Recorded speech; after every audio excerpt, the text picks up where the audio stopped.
Good morning students, कैसे हैं आप सभी। माई सेल्फ डॉक्टर धीरज जैन और आज की क्लास में मेरे साथ आप पढ़ रहे हैं थर्मोडायनेमिक्स। देखिए, थर्मोडायनेमिक्स की प्रीवियस लेक्चर्स में हम काफी कुछ कवर कर चुके हैं। आज की क्लास में हम देख रहे हैं जूल्स लॉ, जो कि काफी इंपॉर्टेंट है। इस जूल्स लॉ को या जूल्स एक्सपेरिमेंट को इस तरह से भी आता है, ये शॉर्ट नोट,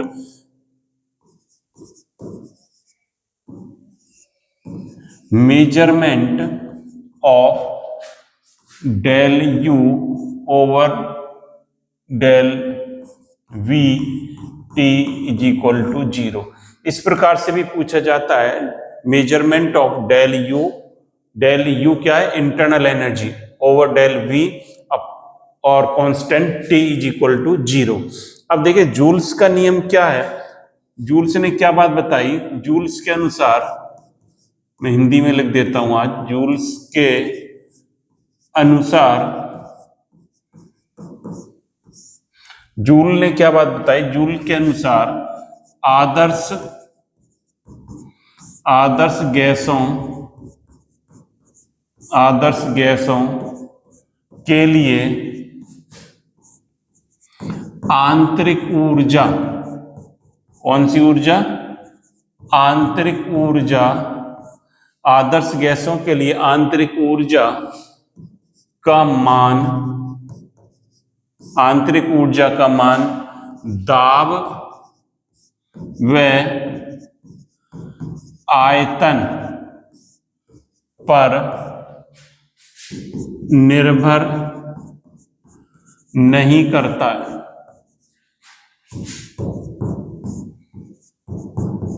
अर्थात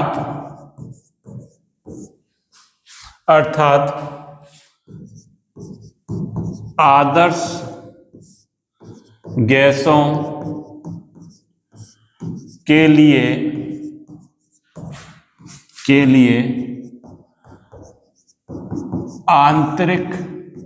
आंतरिक ऊर्जा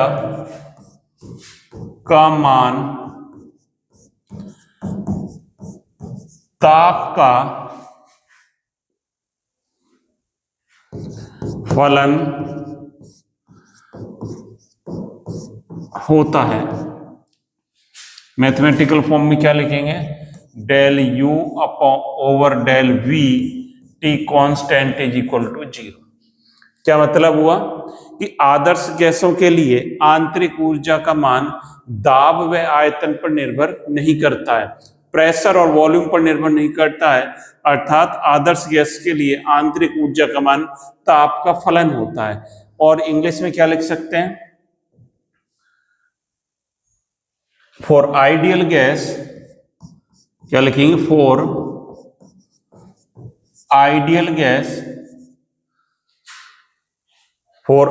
गैस, मैं बोल रहा हूं, आप नोट भी कर सकते हैं।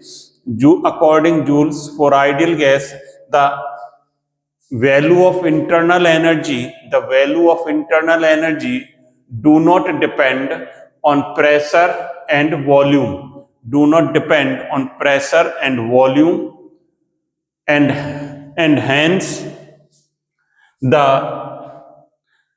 value of internal energy for ideal gas function of only temperature। क्या लिखा, the value of internal energy for ideal gas do not depend on pressure and volume and hence the internal energy for ideal gas function of temperature। किसका फलन है, ताप का फलन होती है। इस प्रकार से भी इसको लिख सकते हैं। अब देखिए, del U over del V T is equal to क्या हो गया, 0 हो गया। और अगर इंग्लिश में भी लिखना चाहें तो मैं लिख देता हूं, the value of internal energy for ideal gas do not depend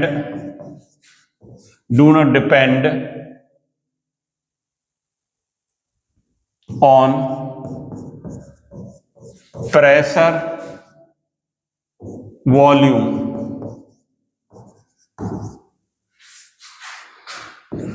and hence the internal energy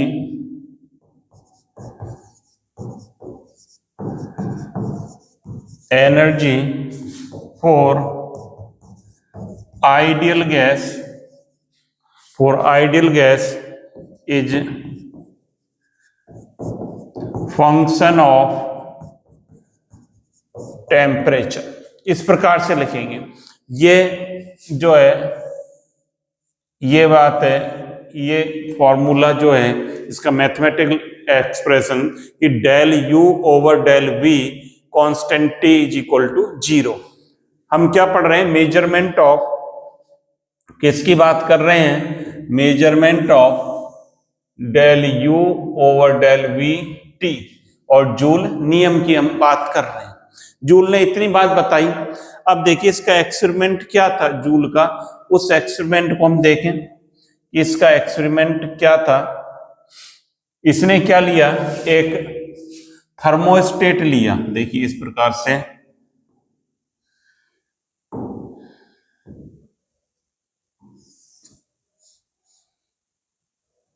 बना देता हूं इसको।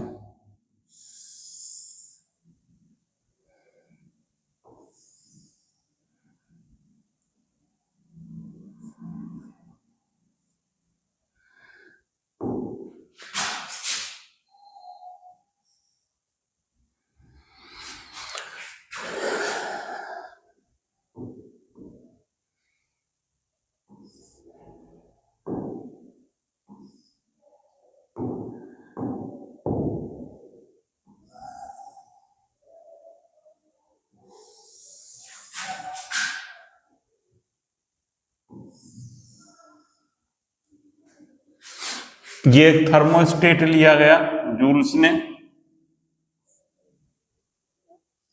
देखिए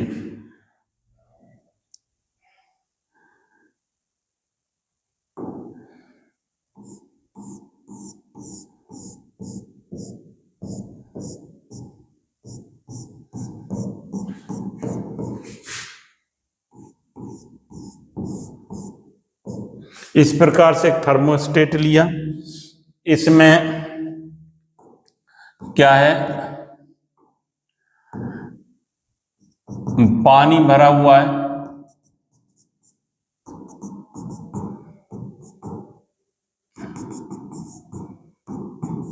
इसके अंदर पानी भरा हुआ है इस प्रकार से। इसमें एक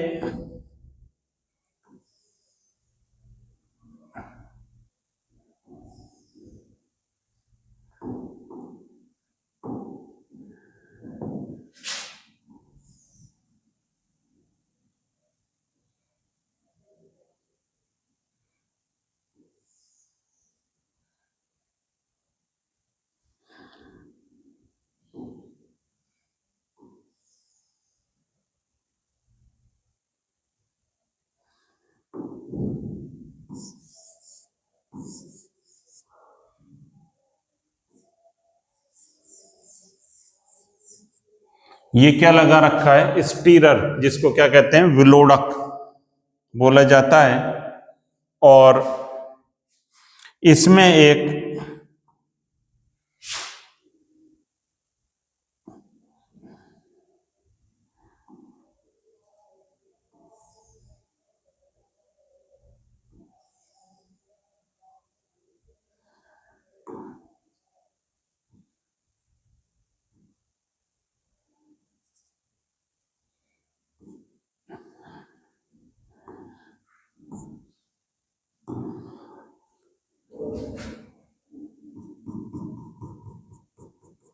ये थर्मामीटर लगा हुआ है। एक थर्मामीटर लगा हुआ है इसके अंदर।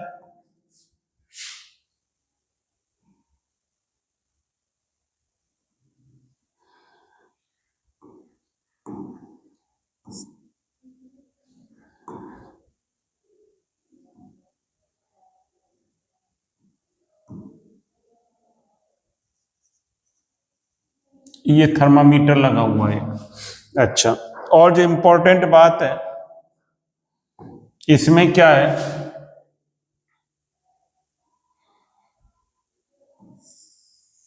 दो बल्ब हैं,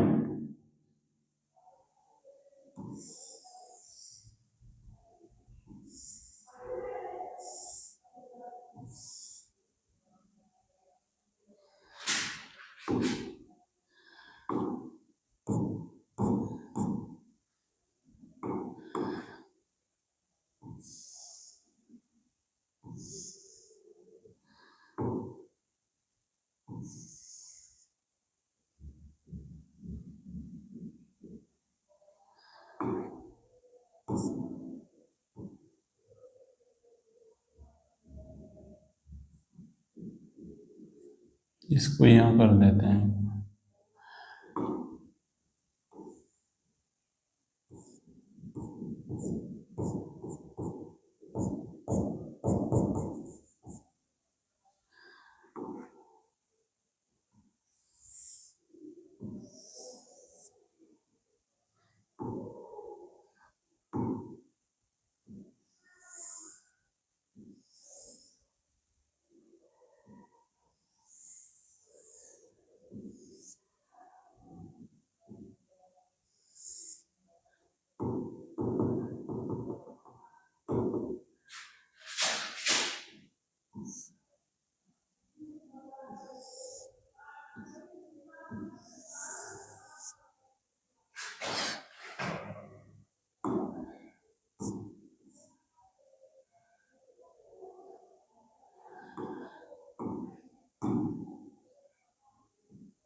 देखिए, ये एक एक्सपेरिमेंट है जूल्स का।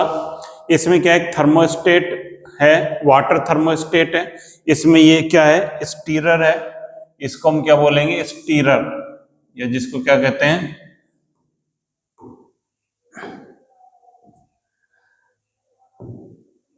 ये क्या है, स्टीरर, जिसको क्या कहते हैं, विलोडक। ये क्या है, थर्मोस्टेट।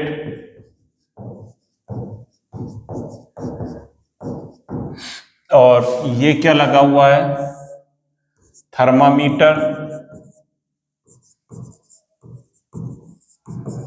ये थर्मामीटर लगा हुआ है। ये दो क्या है, बल्ब हैं। ये दो बल्ब हैं, इनके बीच में एक स्टॉप कॉक लगा हुआ है।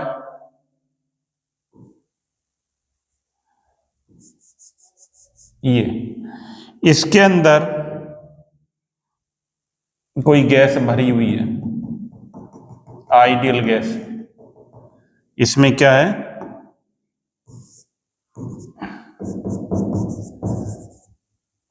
आइडियल गैस है, और दूसरा बल्ब खाली है। अब इसको समझने की कोशिश करें आप।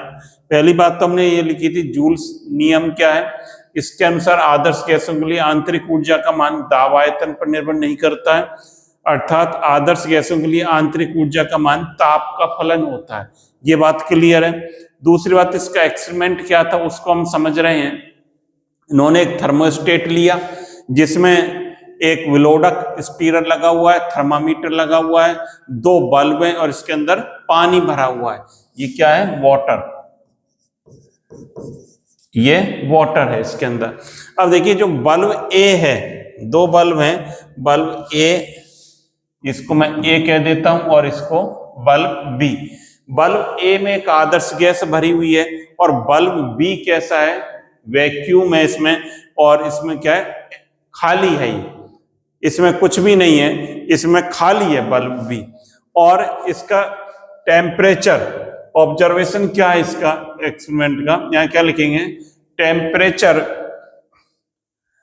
Temperature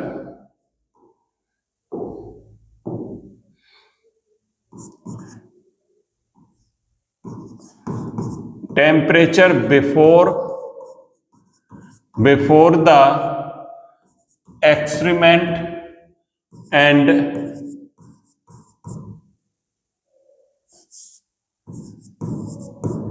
after the experiment is same. मान लीजिए T डिग्री सेल्सियस मान लें। क्या कह रहे हैं कि टेम्परेचर प्रयोग करने से पहले और प्रयोग करने के बाद क्या है, सेम है, टेम्परेचर पर कोई अंतर नहीं आ रहा है। इसका मतलब dt इज इक्वल टू क्या होगा, 0। dt इसका वेरिएशन निकालेंगे तो क्या आ जाएगा, 0 आ जाएगा। टेम्परेचर मान लीजिए पहले 25 डिग्री सेल्सियस से, बाद में भी उतना है, तो T2 minus T1 is equal to क्या आ जाएगा, 0 आ जाएगा। एक बात तो ये समझ ली हमने। दूसरी बात को समझें। पहली बात ये समझ ली, अब दूसरी बात हम क्या समझें यहां पर, कि इसमें गैस ए भरी हुई है, आइडियल गैस, वो खाली है, बी वैक्यूम है, वहां पर निर्वात है, कुछ भी नहीं। अब मान लीजिए स्टॉप कॉक को खोल देते हैं, हम खोल देते हैं तो गैस का क्या होगा, प्रसार होगा, एक्सपेंशन होगी। गैस का क्या होगा, एक्सपांशन होगा। और जब गैस एक्सपेंशन होगी तो क्या होगा, मुक्त प्रसार, फ्री एक्सपेंशन होगा। यहां पर डीवी क्या है, डीवी इज इक्वल टू क्या है, पॉजिटिव वैल्यू है। क्या है, गैस का या क्या लिख दूं, फ्री एक्सपेंशन ऑफ गैस का मुक्त प्रसार। अब इसको भी समझेंगे, इसका क्या मतलब है, मुक्त प्रसार, ये वर्ड क्यों लिखा है, पॉजिटिव वैल्यू है किसके लिए, डीवी के लिए। इसको जैसे ही हम खोलेंगे तो यहां पर क्या होगा, गैस प्रसार होगी, गैस प्रसारित होगी। ए से कहां पर जाएगी बच्चों, बी में जाएगी गैस।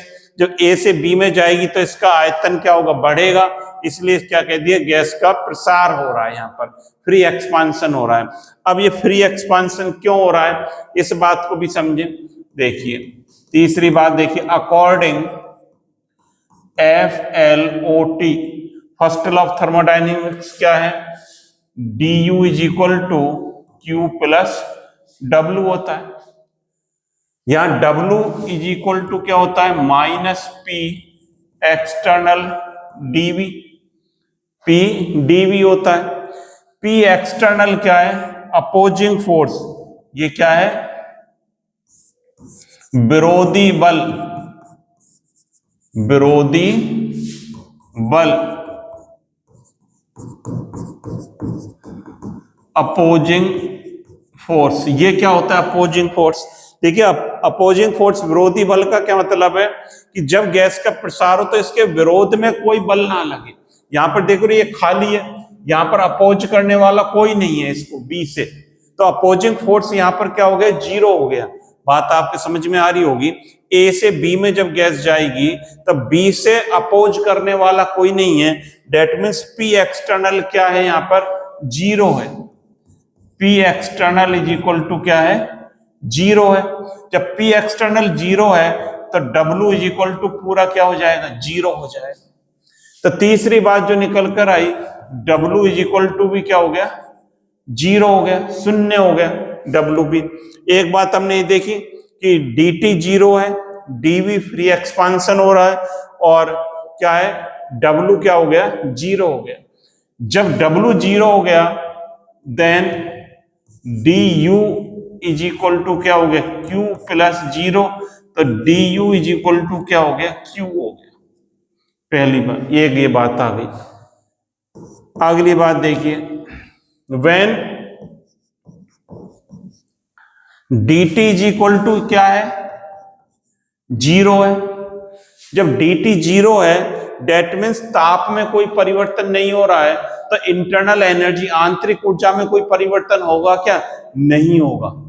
जब ताप में कोई परिवर्तन नहीं हो रहा है, जब तक हम ताप नहीं देंगे, टेम्परेचर नहीं देंगे सिस्टम को, जब तक उसकी आंतरिक ऊर्जा में भी कोई परिवर्तन नहीं आएगा, जब तक क्या रहेगा, वो कांस्टेंट रहेगी। कैसे कांस्टेंट रहेगी, मान लीजिए आपने दो दोस्त हैं, एक ने दूसरे को थप्पड़ मार दिया, तब मतलब टेम्परेचर दे दिया उसे, तब उसकी आंतरिक ऊर्जा में उबाल आएगा, चेंज हो जाएगी। मान लो दोनों चुपचाप खड़े हैं, बातें कर रहे हैं, कोई टेंशन नहीं है, तो dt क्या है, 0 है, तो आंतरिक ऊर्जा में दोनों की में कोई परिवर्तन नहीं होगा। तो dt is equal to 0, then du भी क्या होगा, 0 होगा। और du 0 होगा when du 0 since q is equal to भी क्या होगा, 0। जब du 0 हो जाएगा तो q भी 0 हो जाएगा। q 0 का क्या मतलब है, q 0 का मतलब ये है कि हमारा जो सिस्टम है, ये सिस्टम हो गया बल्ब, ये क्या हो गया, सिस्टम हो गया आपका, एक तरह से ये क्या है, सिस्टम है। और सराउंडिंग क्या है, ये वाटर जो है, ये क्या है, ये सराउंडिंग। Q0 का मतलब हो गया ये सिस्टम ना तो ऊष्मा दे रहा है, ना सराउंडिंग से ऊष्मा ले रहा है।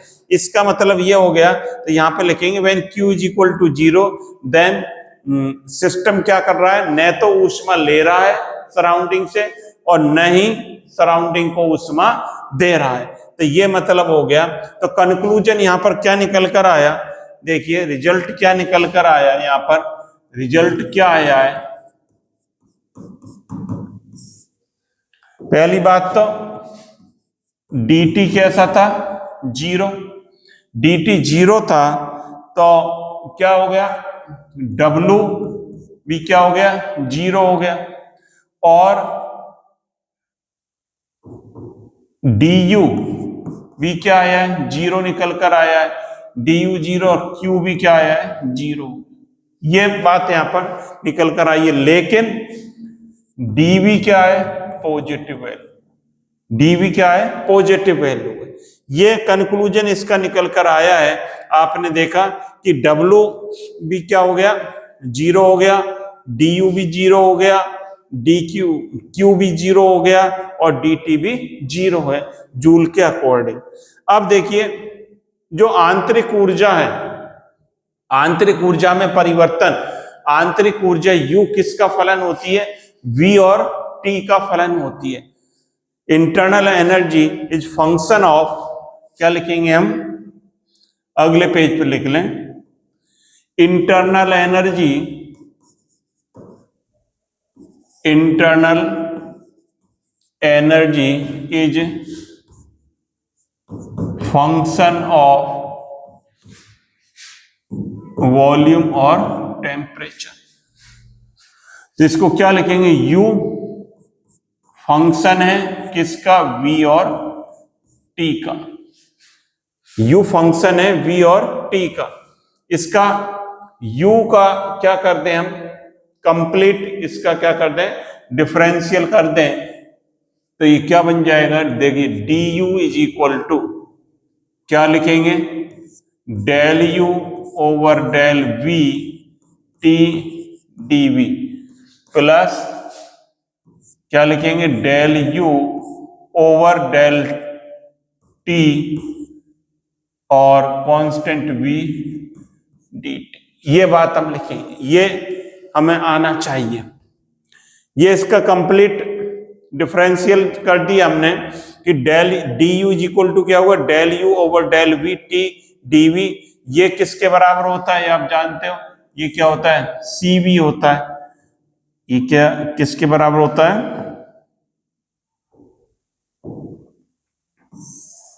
ये क्या है? Cv, स्थिर आयतन पर ऊष्माधारिता। और मैं क्या लिख सकता हूं इसको? du is equal to del U over del V T d V plus C V dt। ये भी हम इसको लिख सकते हैं।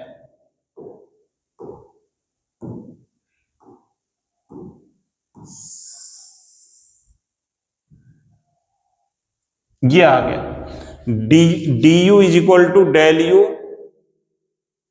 Over del V T d V plus C V dt। अब देखिए यहां पर आप यहां पे dt, और अभी हमने देखा जूल लॉ के अकॉर्डिंग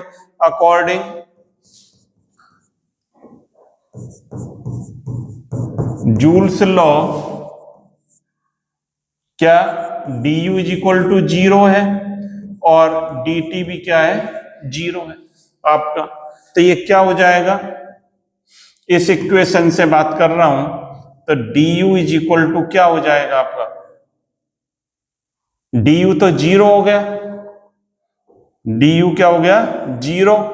तो हम क्या लिखेंगे? 0 इज इक्वल टू, इस इक्वेशन से बात कर रहे हैं, 0 is equal to del U over del V T d V plus dt 0 हो गया तो ये भी 0 हो गया, और del U over del V T d V is equal to क्या आ गया?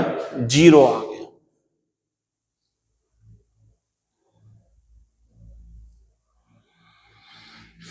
डेल यू क्या आ गया? डेल यू, यू है ये, या ई भी लिख सकते हैं, क्या है?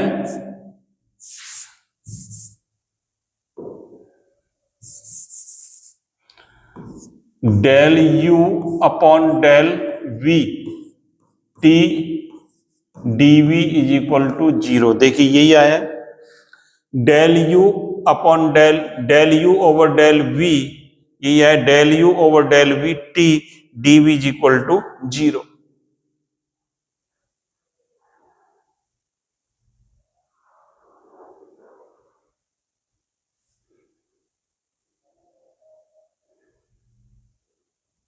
यहां पर आ गया, देखिए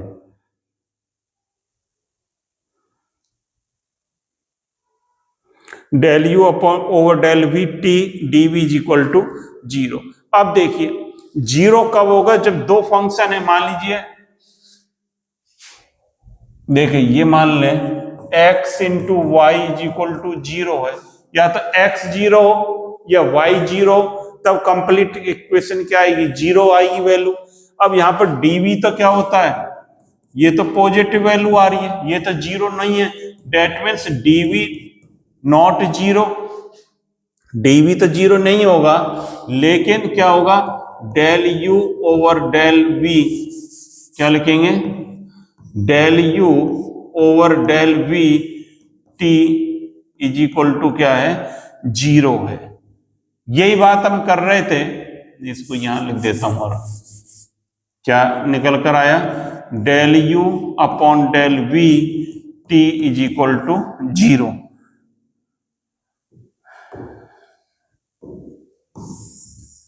ये इसका ही मेजरमेंट हम कर रहे थे, स्टार्टिंग हमने यहीं से चालू किया था, del U upon over del V T is equal to 0। तो ये जो है इसका मेजरमेंट, ये इस प्रकार से आया। ये किसके लिए है? For ideal gas. ये किसके लिए है? For ideal gas. लेकिन रियल गैस के लिए क्या होता है? नोट करके लिख लेना, for real gas, for real gas the change in internal energy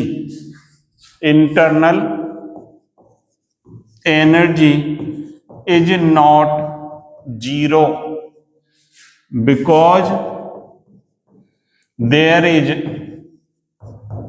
some change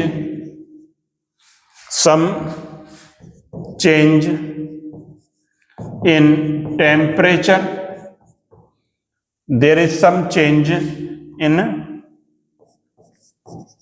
temperature। यहां पर क्या होगा, रियल गैस में क्या होता है, इंटरनल एनर्जी में चेंज जीरो के बराबर नहीं होता है। क्यों नहीं होता है? क्योंकि वहां पर टेम्परेचर में कुछ चेंज होता है, बट नॉट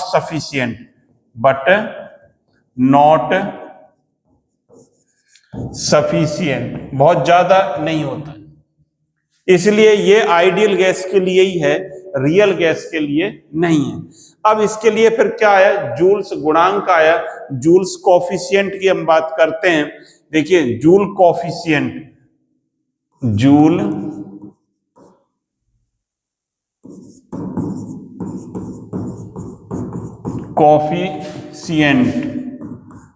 कोफिशिएंट इसको किससे रिप्रेजेंट करते हैं,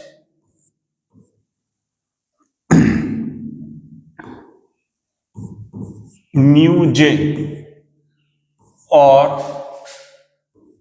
ईटा, म्यू जे और ईटा।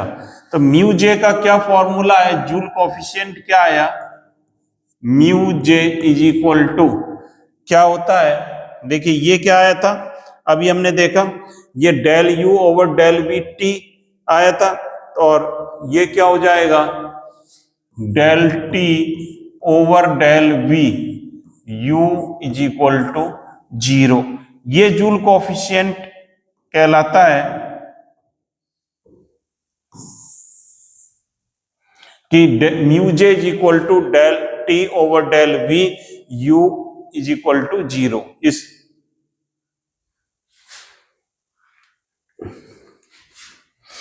अब देखिए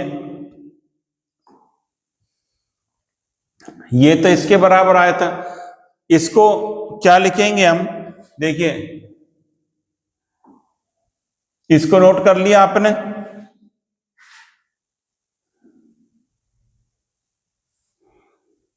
यहां तक आप नोट कर लें, एक बार इसको नोट कर लीजिए। ये नोट कर लिया होगा आपने जो हम बात कर रहे थे अभी, कि for real gas the change in internal energy not 0 because there is some change in temperature but not sufficient. अब जूल गुणांक की बात हम करेंगे, ये इसको सही कर लें थोड़ा सा, देखिए जूल गुणांक की हम बात करें जब, तो इसको एक मिनट इसको हटा दें, ये जूल गुणांक की बात करेंगे तो mu J is equal to क्या होगा, del T over del V और कांस्टेंट जी क्या हो जाएगा, यू। इसका क्या मतलब हुआ, इसको हम कैसे डिफाइन करेंगे कि स्थिर एट कांस्टेंट इंटरनल एनर्जी, क्या लिखेंगे, लिखना चाहो तो लिख सकते हो, अब आपको आ गया होगा, eight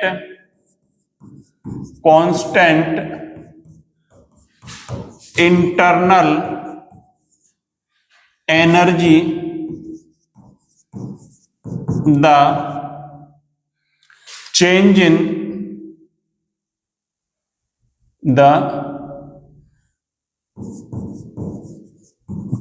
in temperature with volume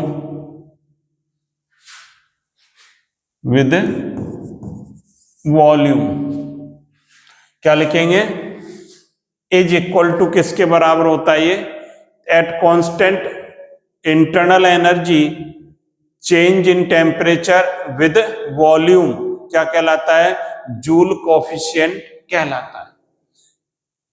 ये बात आपने लिख ली। अब देखिए यू जो फलन है, देखिए जो यू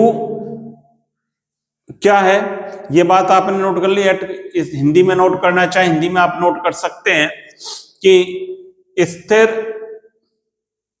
आंतरिक ऊर्जा पर ताप में आयतन के साथ परिवर्तन जूल गुणांक कहलाता है, विद वॉल्यूम यहां लिख लें पूरा, नॉन एज जूल कोफिशिएंट कहलाता है। अगली बात देखिए, जो इंपॉर्टेंट बात है क्या है, जो अभी हमने देखा कि u किसका फलन है, v और t का फलन होता है। ये बात अभी हमने देखी। u जो है इंटरनल एनर्जी क्या है, स्टेट फंक्शन है, स्टेट, ये स्टेट फंक्शन होता है। दूसरी बात एग्जैक्ट डिफरेंशियल है, एग्जैक्ट पूर्ण अवकलन,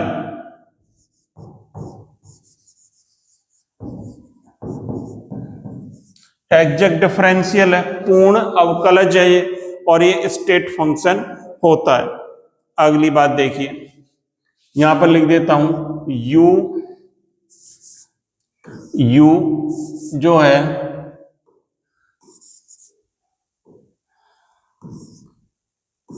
फंक्शन है वॉल्यूम का और टेम्परेचर।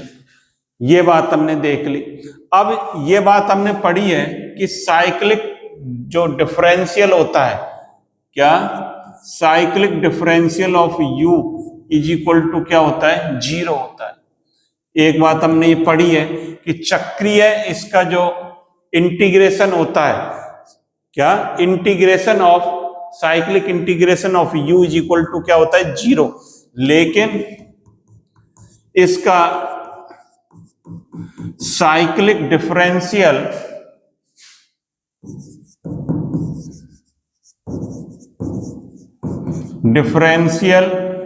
किसके बराबर होता है, -1 के बराबर होता है।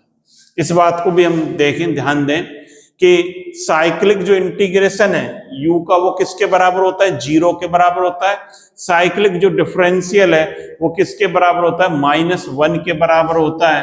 दैट मीन्स जो साइक्लिक डिफरेंशियल है वो किसके बराबर है, -1 के बराबर। इसको समझें, जैसे 3 फलन है x, y और z, तो इसको हम क्या लिख सकते हैं, del x upon del y constant z into del y upon del z in constant x into del z upon del x y is equal to -1। ये इस प्रकार से लिख सकते हैं। यहां भी अब देखिए 3 फलन है हमारे पास, u, t और v, u, t, v 3 फलन है। अब इनके लिए कैसे लिखेंगे, देखिए ये 3 फलन है u, t और v, इसके लिए कैसे लिखेंगे, देखिए del u upon del t constant v into, ये बात हो गई, ऐसे ही तो लिखा है। देखिए अब अगली बात लिखें, डेल t अपॉन में क्या आएगा, डेल v और constant u into del v upon del u और कांस्टेंट क्या रह गया आपका t इज इक्वल टू -1। क्या लिखेंगे, -1 लिखेंगे। अब देखिए डेल u और अपॉन डेल t v ये किसके बराबर होता है, ये क्या है, cv है। Del t upon del v, del t over del v ये किसके बराबर है, म्यू j के बराबर है। तो इसको क्या लिख सकता हूं मैं, cv into mu j into ये क्या है, del v upon del u t बराबर -1 हो गया। ऐसा लिख सकते हैं हम इसको। और क्या लिखते हैं इसको, देखिए del v upon del u t C V mu J बराबर -1, ये हो गया। या इसको हम रिवर्स लिख दें, रिवर्स कर देता हूं, तो रिवर्स करके कैसे लिखेंगे, del u over del v t into 1 upon C V into 1 upon mu J is equal to -1। और इधर ही लिख रहा हूं, और क्या लिख सकते हैं,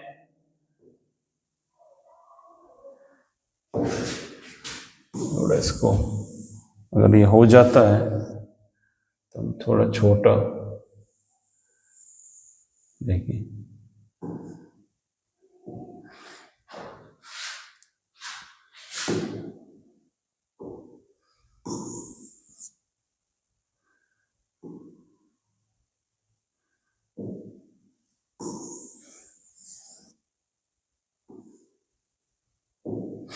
ये लिख लिया इतना।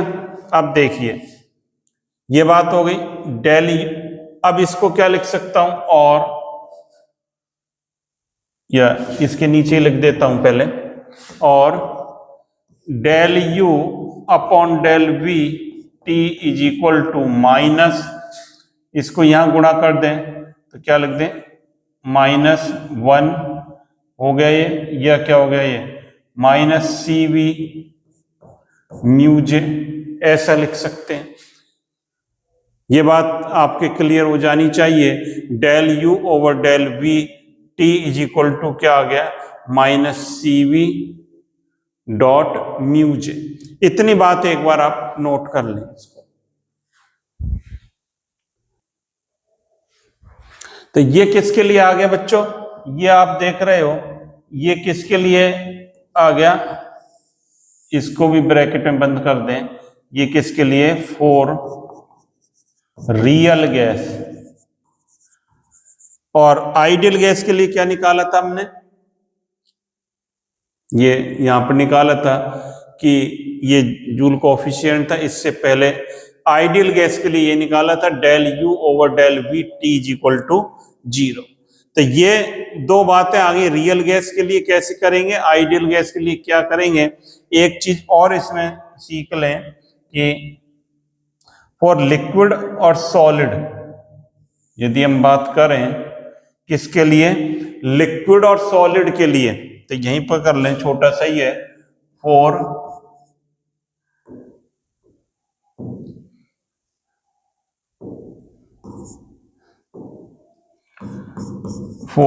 सॉलिड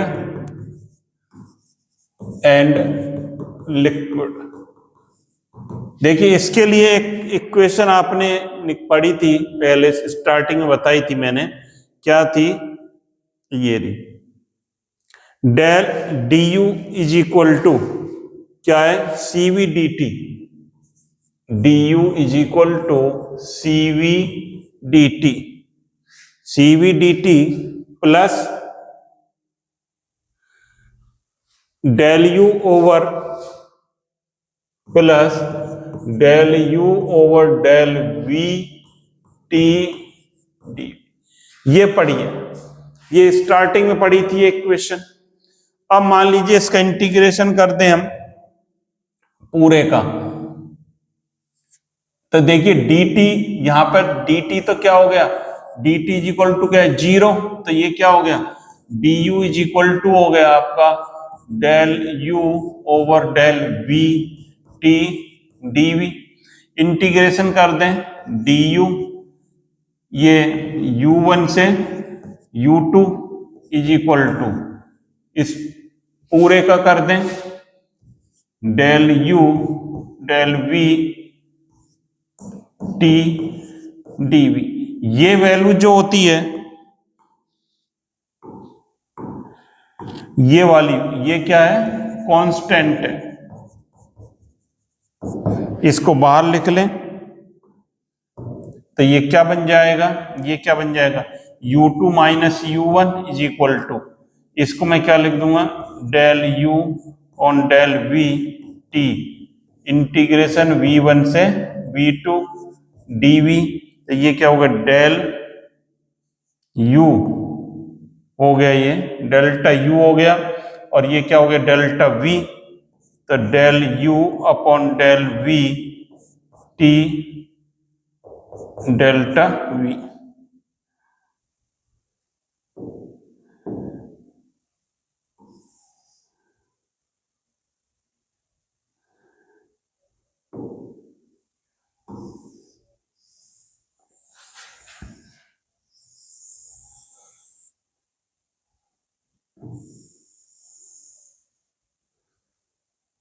देखिए ये हो गया सारा।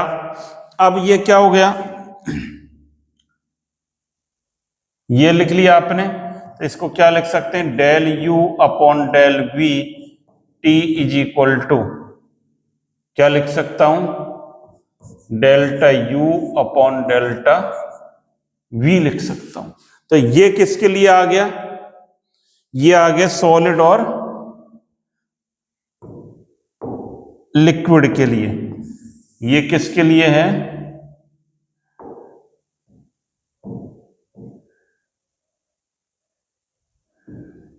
सॉलिड और लिक्विड के लिए। तो ये तीन फॉर्मूले इस प्रकार से आ गए हमारे पास। कौन कौन से, देखिए तीन फॉर्मूले आ गए। कौन कौन से आ गए तीन फॉर्मूले, एक तो ये आया था,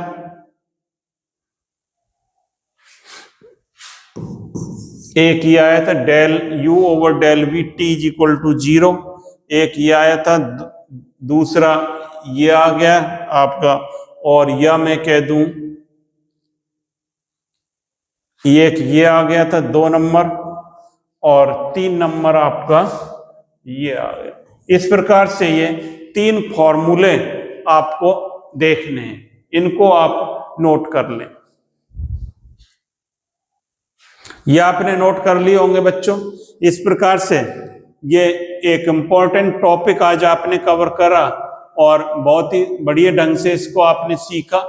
इस टॉपिक पर अक्सर क्वेश्चन आता रहता है एग्जाम्स में, तो बहुत ज्यादा हार्ड नहीं है। इसकी एक दो बार आप देखेंगे, प्रैक्टिस करेंगे, और दोबारा आप रिवर्स करके देख लें, तो आपको बहुत ही अच्छे ढंग से ये याद हो जाएगा, और आपके 3 या 4 नंबर ये कंफर्म करता है ये टॉपिक। तो थैंक यू।